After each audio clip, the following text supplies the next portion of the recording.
Muy bien, continuamos Prueba de Fuego. Habíamos anunciado que está con nosotros ya enlazado a través del Zoom el ex procurador anticorrupción José Ugaz. Doctor, muy buenas noches. Gracias por aceptar la invitación del programa. ¿Nos escucha bien? Sí, tengo un eco ahí. Por ahí de pronto podemos ecualizar un poquito su señal para no recibirlo con eco, pero está bien si usted me escucha. A ver, quería preguntarle cuál es su sensación cuando de pronto, al tiempo que un coronel en retiro denuncia o presenta, ¿no?, hace una demanda ante la Junta Nacional de Justicia contra la presidenta del Poder Judicial, ocurre lo propio contra la fiscal de la Nación por parte del ministro del Interior. ¿Qué nos dice esto de lo que está ocurriendo con el sistema de justicia en el país? Que la Fiscalía y el Poder Judicial podrían estar, digamos, en algún momento viéndose cuestionadas simultáneamente, o que aquí hay algo detrás de estas dos denuncias. A ver si retomamos el contacto. Que ya se ha venido señalando.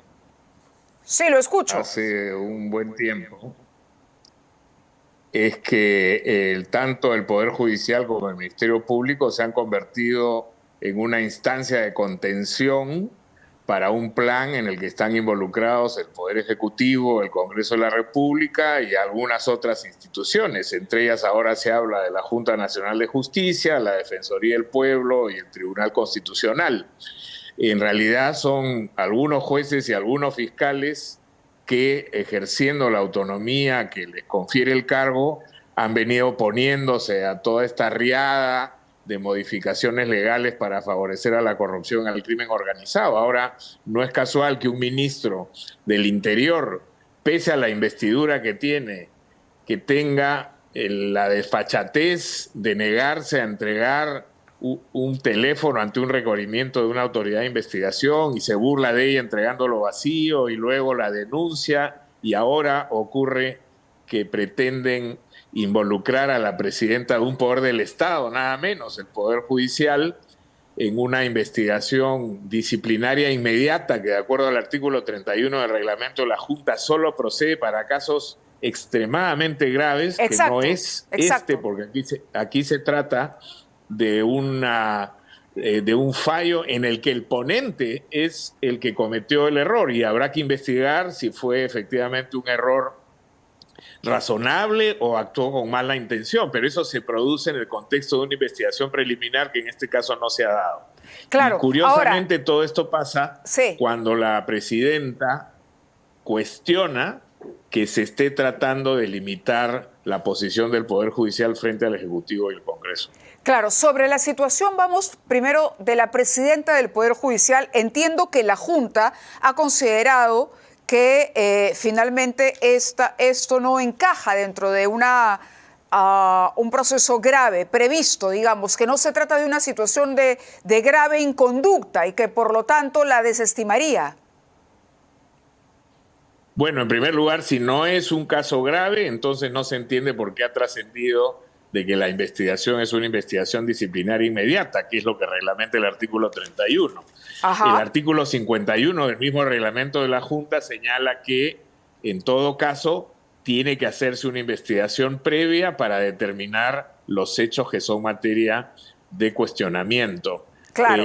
A todas luces, si el trascendido es correcto, se está hablando de un caso desproporcionado en el que se estaría buscando algún pretexto para generar una crisis al interior del sistema de justicia, cuestionando a una magistrada que, por cierto, tiene una trayectoria de muchos años sin haber tenido cuestionamientos en el ejercicio de su función. Claro, esa es la información que aparece hoy, porque habría 3 de los integrantes de la Junta que habrían votado en contra de admitir esto. Y el caso de la fiscal de la Nación, el que usted menciona, la denuncia presentada por el ministro de Interior, él apela o argumenta que aquí se violó su intimidad, que se publicó información personal y que solamente pudo ser difundida esa información con la autorización, la venia o por la propia fiscal de la Nación. ¿Cómo puede demostrar el ministro del Interior una cosa así frente a la Junta? No, ese es un argumento absurdo, ¿no? Porque es claro que los audios los ha ido entregando uno de los que ha participado en esa conversación, que es el denominado Culebra. Y él es el que ha ido publicando toda esta información. de las conversaciones sostenidas con su ex amigo. Incluso ya aparece un selfie donde el propio ministro se está mostrando en su despacho recién asumido el cargo de ministro. Por lo tanto, imagínese el ejemplo que está dando un ministro de Estado frente a todos los investigados que a partir de mañana, cuando sean requeridos para entregar pruebas, van a decir no, porque esto afecta a mi intimidad. Y no se puede alegar una afectación de intimidad en el contexto de una investigación penal. Cuando se requiere un teléfono para hacer una investigación, se especifica exactamente qué tipo de información es la que se está buscando y esa es la única a la que está autorizada la Fiscalía, por supuesto, con mandato judicial, a realizar. Por lo tanto, esta argumentación del ministro no tiene ningún fundamento.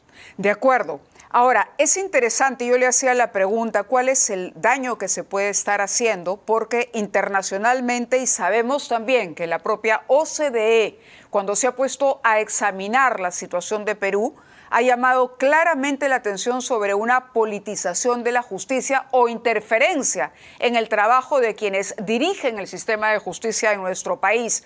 ¿Qué debería hacer el Congreso? Porque aunque usted ha dicho que aquí estas dos funcionarias, tanto el Ministerio Público o el Poder Judicial, a través de quienes las están dirigiendo, han advertido sobre normas que apoyarían o que no permitirían una lucha adecuada contra el crimen organizado, pareciera que también esto tiene que ver con investigaciones que van directamente con integrantes del Poder Ejecutivo. No podemos descartar eso tampoco, ¿o sí? Mire, a estas alturas yo creo que no podemos esperar nada ni del Congreso ni del gobierno que sea razonable y positivo para el país. Lo único que venimos viviendo son una situación tras otra en la que se busca beneficio personal, blindaje para los actos de corrupción que están en el entorno de la presidenta y los congresistas, favorecimiento del crimen organizado, al punto que están llevando al país al borde del abismo. Ya uno de los pocos fuertes que nos quedaba, que era el de la macroeconomía, hoy día también está entrando en una situación de cuestionamiento porque ya tenemos déficit fiscal, porque el ministro que se acaba de ir fue incapaz de ponerle un límite al Congreso y el Congreso decide, por ejemplo, multiplicar su presupuesto. Ya hemos visto la cantidad de burócratas que han contratado en el Congreso, mientras que al Ministerio Público le han dado 1/3 de su presupuesto, que se supone que es el que tiene que combatir el crimen y asegurar una parte de la seguridad ciudadana. Entonces, y ahí no solamente la OSD está cuestionando la posición de este gobierno y de este Congreso, sino acaba de salir el índice de percepción de corrupción de Transparencia Internacional y claramente como país estamos en caída libre, hemos perdido 7 puntos desde que se nos empezó a evaluar, estamos con 31 puntos sobre 100, hemos perdido 4 puntos en los últimos 2 años, que son los de este gobierno, y en los países que estamos vinculados al compromiso de no soborno de la OSD o de la OCDE, somos el penúltimo país, solo por encima de México, de todos los otros países que están en este grupo al que pretendemos ingresar, pues se supone que es el grupo de los países con mejores economías. A nivel latinoamericano, ya estamos muy cerca de codearnos con Venezuela, Nicaragua y Haití, que son los países que están en el fondo de la tabla de transparencia, es decir, sobre 100 puntos tienen un puntaje muy deficiente. Estamos en el tercio inferior en una situación bastante grave.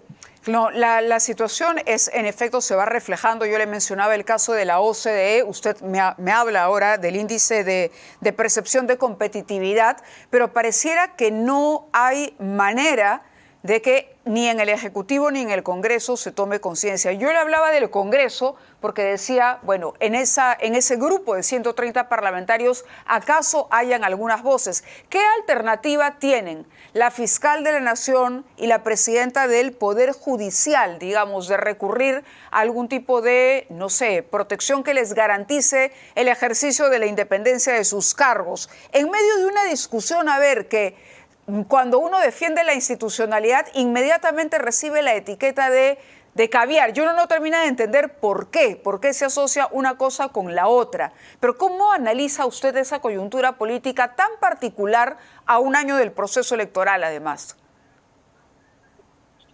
Bueno, creo que la incompetencia y la sinvergüencería se ha arropado con una suerte de capa ideológica y a todo lo que se opone a esa mediocridad y a esa sinvergüencería se le califica como una ideología contraria, caviar, de izquierda, comunista, terrorista, etcétera, etcétera. Pero en el fondo, esta polarización que estamos viviendo, lo único que demuestra es que estamos realmente como país en una situación límite, con una clase política de quinta categoría que lo único que está pensando es enriquecerse en el poder y favorecer sus propios intereses. De acuerdo. Es un país que ha perdido la capacidad de diálogo y de buscar objetivos nacionales, aunque haya diferencias de opinión, que es lo usual que ocurra en un país como el nuestro, que tiene pues personalidades y regiones y historias de distinta raigambre.